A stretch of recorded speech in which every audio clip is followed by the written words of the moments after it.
So question number 103. Visa Limited offered 10,000 shares of rupees 100 each payable as follows. On application 3, allotment 2, first call 3, final call 2. Public applied for 13,000 shares. So over subscription का case है.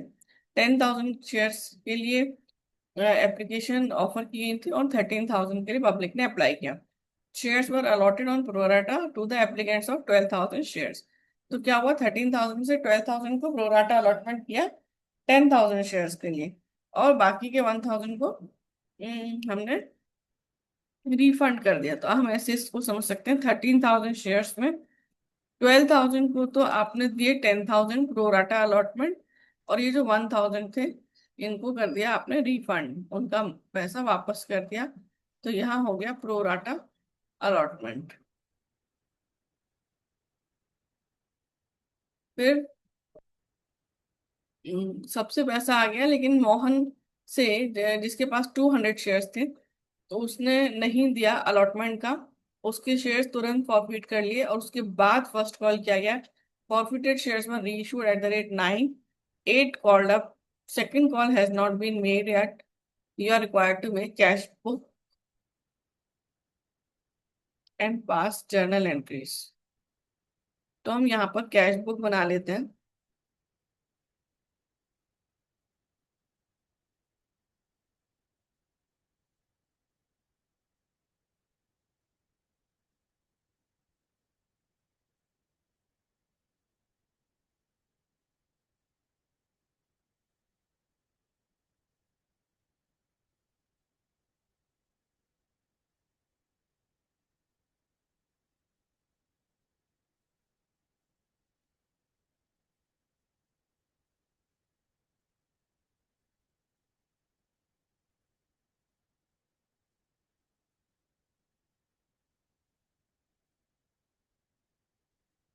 ठीक है, तो ये बन गई cash book, जिसमें हम ये लिख लेते हैं, ये particulars rupees, particulars rupees, credit, debit. तो सबसे पहले देखो हमारी एंट्री क्या होती है. Bank account debit to share application. तो हमें 13,000 शेयर्स पर एप्लीकेशन आए हैं, तो to share application. So 13,000 shares पर, और हमारा एप्लीकेशन है 3 rupees. On application 332. So 3. So 39,000 हमें एप्लीकेशन पर आए. फिर हमारा एंट्री होता है share application to share capital. So share application account debit to share capital, और जो बाकी का पैसा बचा था वो हम अलॉटमेंट में एडजस्ट करेंगे. Share allotment. सो 13,000 शेयर्स पर एप्लीकेशन आई थी, नहीं उसमें से 1,000 का तो हमने रिफंड करना है. सो बाय शेयर एप्लीकेशन. सो 1,000 इंटू 3,000. तो अब कितना हो जाए, 39 - 3 36. तो अब 36 को यहाँ हमने एडजस्ट करना है. और 10,000 शेयर्स पर 3 रुपीज के हिसाब से एप्लीकेशन हो गया 30,000. और जो 2,000 शेयर्स थे जिनको प्रो राटा अलॉटमेंट किया है, उन पर 3 के हिसाब से 6,000 उनका हमने अलॉटमेंट में एडजस्ट कर दिया. So application money transferred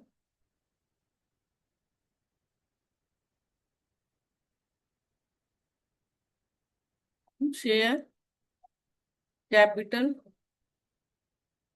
account and excess transferred to share allotment.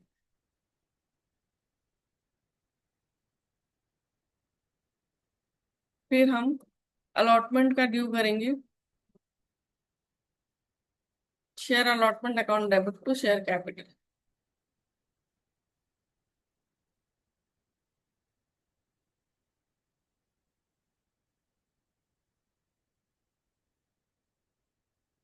So 10,000 shares पर 2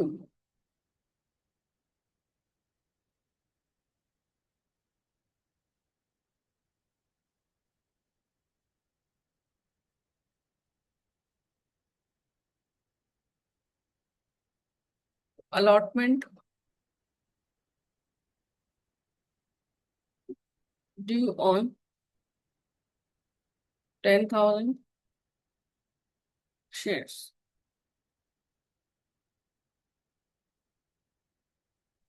फिर ये रिसीव होगा।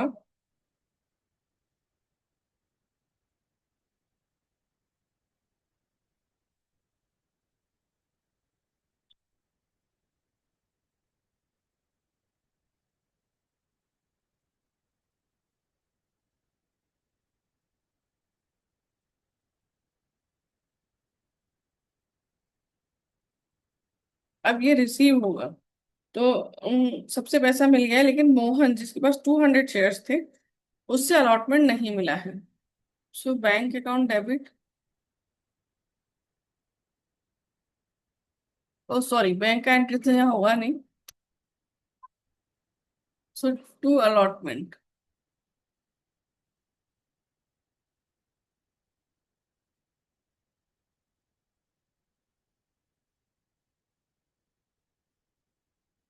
तो आप देखो, जिन्होंने 12,000 शेयर्स के लिए अप्लाई किया था, 12,000 शेयर्स के लिए अप्लाई किया था, तो उस समय उन्होंने कितना दिया था?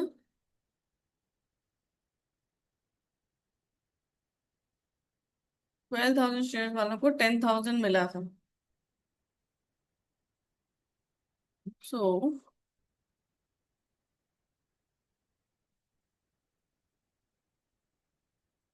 10,000 जिसके पास शेयर्स थे उनका अलॉटमेंट पर एडजस्टमेंट हुआ है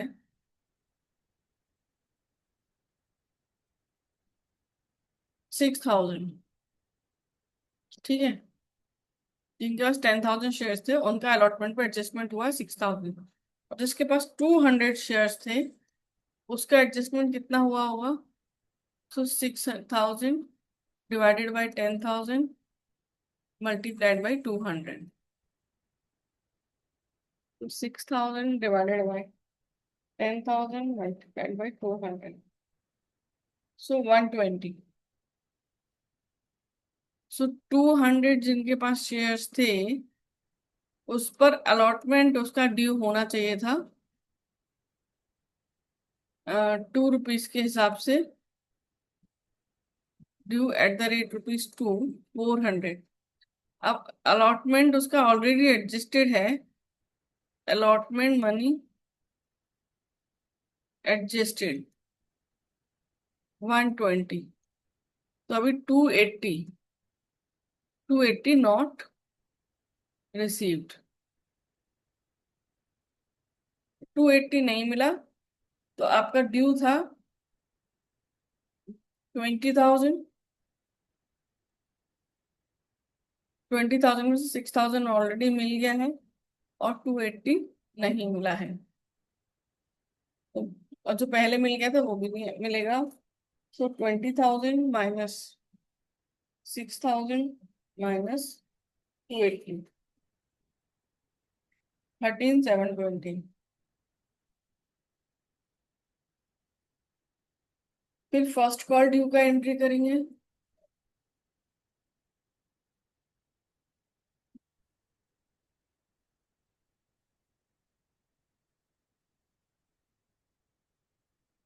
नहीं, पहले तो जिसने नहीं दिया हिज शेयर्स वर फॉरफिटेड, पहले ही उसके शेयर्स फॉरफिट कर लिए हैं, तो फर्स्ट कॉल तो अभी होगा नहीं, शेयर फॉरफीचर होगा। Share capital account debit to share forfeiture to share allotment. तो कितने शेयर्स थे? 200 शेयर्स फॉरफिट हुए हैं। अब तक इन पर कॉल किया गया है 3 + 2 5। 1000 और इनसे मिला कितना नहीं है 280। तो कितना मिल गया देखो 200 पर एक तो हमें 3 रुपीज से एप्लीकेशन मिल गया था प्लस 120 अलॉटमेंट का मिल गया था 720 720 सो 200 शेयर्स फॉरफिटेड। उसके बाद की है इन्होंने first call.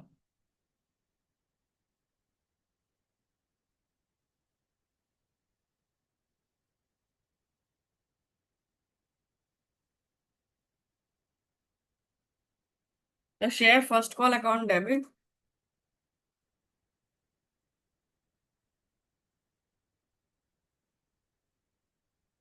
To share capital.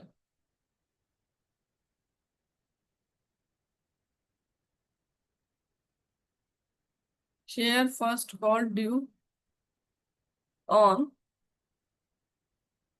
9800 shares at the rate rupees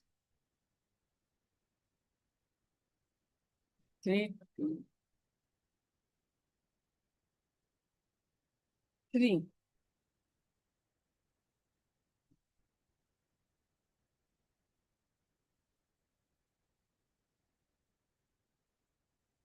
29,400।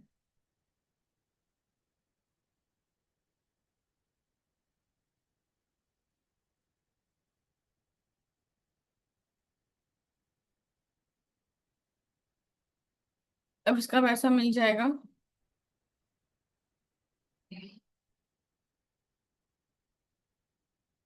To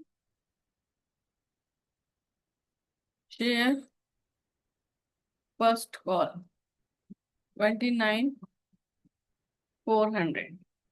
फिर bank account debit to share capital जो री इशू किया है। तो री इशू 200 शेयर्स किए हैं एट द रेट 9 पर शेयर 8 कॉल्ड अप।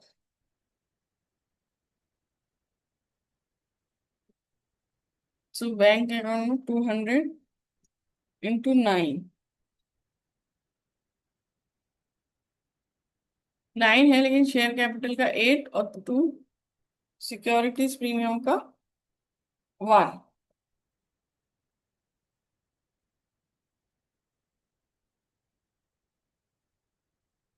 सो 200 और 1600।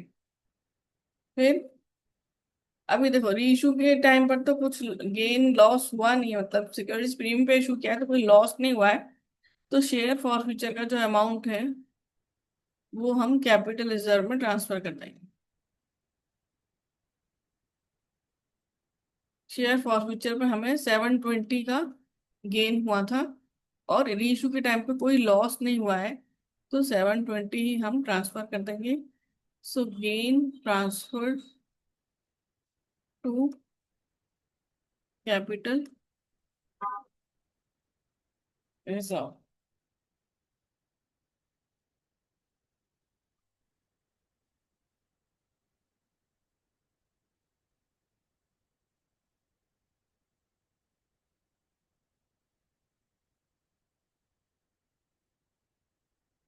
इसका हम टोटल कर लेंगे by balance sheet.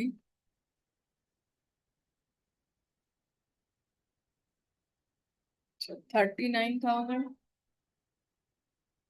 Plus 13,720 plus 29,400 plus 1,800 83,920